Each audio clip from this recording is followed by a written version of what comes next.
Hi Taurus, welcome to your end of April 2018 tarot update. It's Rena here. So I started the reading last night, laid out the cards, and I ended up abandoning it for the night, and I'm back at it. Sorry for the weird lighting. It's not lighting, except it's natural lighting, but the sun is just, at this time in the morning, it's hitting certain things unevenly, so we'll try to make the best of it. The focal card for the end of April is represented by the Chariot card, which also connects to the sign of Cancer. So if you have a Cancer person who's playing an important role in this last period of time, that could be indicated here. The Chariot card connects to success, and this could, you know, be in any area. It could be professional success, or it could be that you are having some kind of success academically or in relationships. Maybe something that you thought was going to fall by the wayside ended up coming true for you, and you feel this sense of accomplishment. Also, the Chariot can refer to a car. So with Mercury retrograde ending, you may have even had some kind of mechanical difficulties and ended up deciding to buy a new car, or you're just kind of really thinking about buying a new car. Maybe you're doing a lot of research about it, so that could possibly be what's happening. Oh, this is such a pretty Five of Pentacles. Usually Five of Pentacles in the other decks are a lot more dire. And the Five of Pentacles is a card of lack consciousness. Okay, actually connecting to your sign, connecting to Mercury in Taurus. But remember that Mercury is the way that you think. And really, poverty consciousness, it's all about the thoughts that you're telling yourself about money. So, for instance, I just mentioned about buying a new car. You may feel like you really need to do so, but then you're thinking about the cost, and that's making you feel uncomfortable about shelling out a certain amount of money.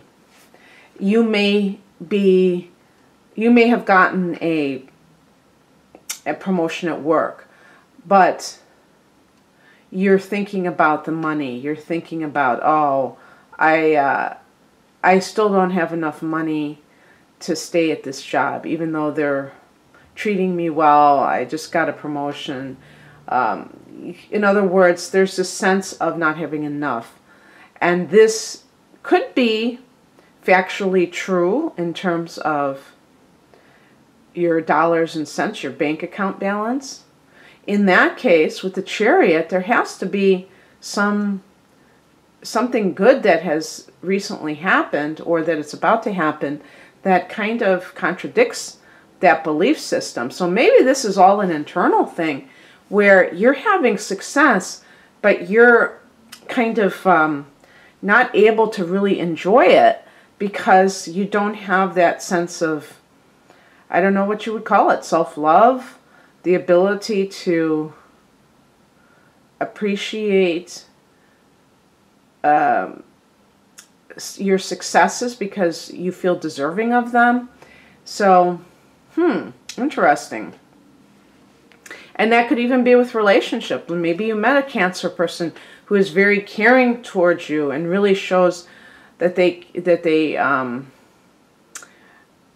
do have feelings for you, and yet you still doubt it because of your own lack of self-love. This is another interesting depiction. Well, I mean, it's like this really looks like a magician, doesn't it? This is at the heart of it all. The Magician card is really about you awakening to the laws of attraction, or the law of attraction. They should call it the laws of attraction. But so you might be in that in-between state where you know that you're creating a lot of the things that happen to you, but you still are fear-based. And that's okay. You know, it's a process. It doesn't happen overnight where somebody changes from one thing to the other. But it's very important.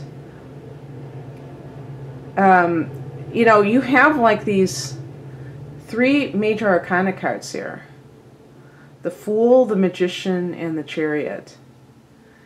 And it's very important to be able to see that you are changing. Actually, speaking of change, this is a very important observation too. Now, I believe this is in May, though, where Uranus is going into Taurus. I don't think it's April. I mean, it could have been. I haven't been including that in my readings because usually I do more of the personal planets, but I haven't really done, yeah, no, you know what, it is May. It is May, and I am including it. I just haven't done the May astrology yet. Because I do planets that are not personal planets. I do the transits for those too, so I don't know what I'm talking about. It's early in the morning. But Uranus is going into your sign. So for Taurus people, you are going to change, and you may change quite suddenly. You may have these sudden shifts that really kind of make you question a lot of your prior assumptions. But it will be good for Taurus because sometimes there's that tendency to be very stodgy, to be very stuck in the mud about your life and not be open to change. And Uranus is a change agent in a very kind of unpredictable way. I mean, you can have change that you know is coming and change that comes out of the blue, and that's definitely Uranus. To shake you out of that complacency. Okay, so that's really about self-empowerment, the Magician. So again, you may, you know, have come from a place where you just naturally assumed that you were a victim of fate, that life was happening to you, and now you see that you actually hold more power than you thought prior to that. And so you realize that your decisions are a lot more important than you gave them credit for, and that you have to be really plugged into what your end game is in life in order to know exactly what direction to go in. The spiritual message is the Fool. And again, let's look at that Uranus, because actually it's connected to Uranus. I just realized the planet Uranus is connected to the Fool card. Now, why would that be? Because the Fool is a free spirit, and the Fool is a nonconformist. You think about, you know, they have an archetype called the Holy Fool. And this is the person who is willing to look silly to pursue the greater mysteries of life. And a lot of people would never even consider that. They want to be seen as solid citizens, acceptable, and anything that threatens that image is frowned upon. And so the Fool, and in this, I like this depiction because in this one, the person is barefoot. But just like the Pamela Coleman illustration of Rider-Waite deck, the person is like looking up at the heavens, but they're not looking down at the ground to see that they're kind of on the edge of a cliff, and they could be about to fall off of it. But it's all about taking chances. And also it's a zero. It's the zero. So it's the unknown quantity. It's something that you have no idea what is going to happen.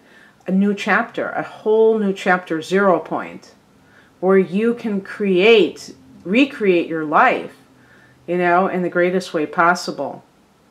And we're talking about the themes for the end of April. We're not saying that all of these things are happening within a 2-week span. So it's important to note that as well. We're just talking about if any of these things make sense to some of you. If you feel like you're entering a whole new era.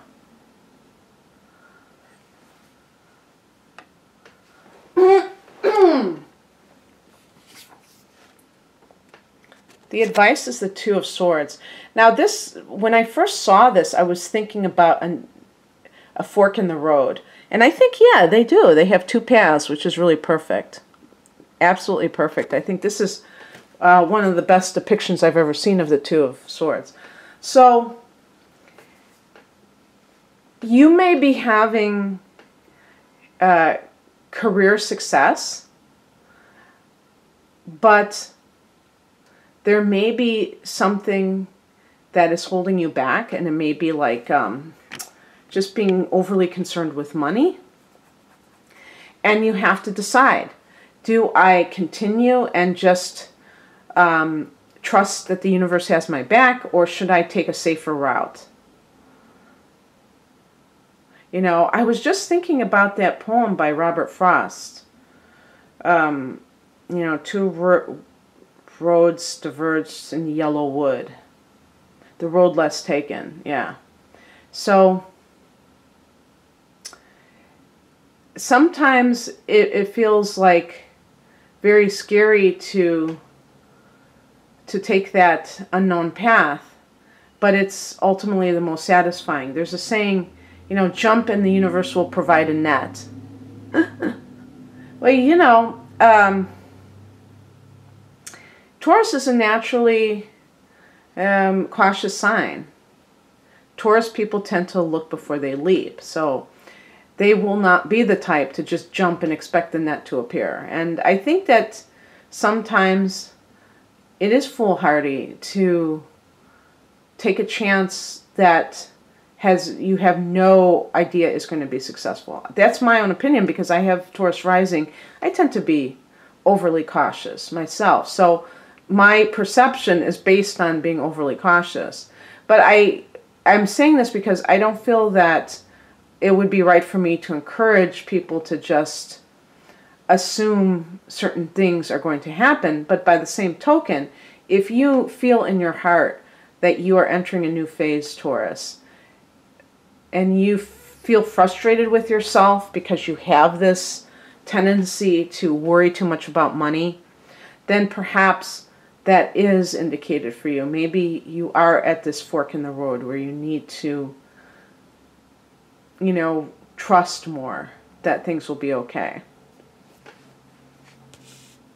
What's coming in is the Ace of Wands. This is a really wonderful card of new beginnings. So definitely we're seeing with the Magician, the Fool, and the Ace of Wands, cards of new beginnings. And I love this particular depiction with that sun. This is a fiery energy. It is connected with Aries. Well, I'm assuming because Aries is the first fire sign. But let's just say all fire energy. And so if that's a person that you're interested in, maybe they're a Cancer and they have Leo in them, that's a possibility. Also, this can just be that it's a birth of a new venture for you that is very exciting. It is maybe this is all about you going out on your own. And with the Chariot, you may feel like you're already successful and that it's foolhardy to go out on your own, but you feel compelled to do so. And the Ace of Wands is saying, go for it. And, you know, that you have what it takes. This is an entrepreneurial energy, so it is something connected to your own business. And the outcome is the King of Wands. So this is being large and in charge. This is being your own master. The King of Wands is associated with power, but it's in the upright position, so it's a very vibrant power. It's not like a dictator. It's not like somebody who is trying to make themselves feel better by bossing other people around. It's somebody who has a vision for themselves. And I just love these cards, Taurus. I mean, the Magician and the Ace of Wands and the King of Wands. And I love the Fool too. They resonate. Well, the Chariot is a great card too. I think that you're coming into your own somehow. Maybe you have been wandering in the wilderness for a bit, feeling like you don't have a sense of identity, feeling like you don't have a sense of purpose. And now things are changing. Now, of course, oh, I didn't even think of this. Hello. The last half of April is your solar return. Obviously, technically, your solar return happens when the sun crosses over your actual date or your degree of sun in Taurus or Taurus rising. But still, the sun will be in Taurus in the last half of the month, and you're going to naturally feel like the Ace of Wands anyway. You're going to feel that sense of like coming alive. But I think you're going to have so many creative ideas and this belief that, yeah, so the Fool card, I was going to say belief that you can start over again. Yeah, maybe this is all related also to your new solar cycle. Okay, Taurus, I hope that you enjoyed this. And if you'd like a private reading, astrology readings are what I do mostly. I do tarot in some of my readings as well. But the whole point is self-empowerment, self-discovery, and you can find me at rainandmoonastrology.com. The link is below. No, I do not live at the Indy 500. Okay, take care. Bye.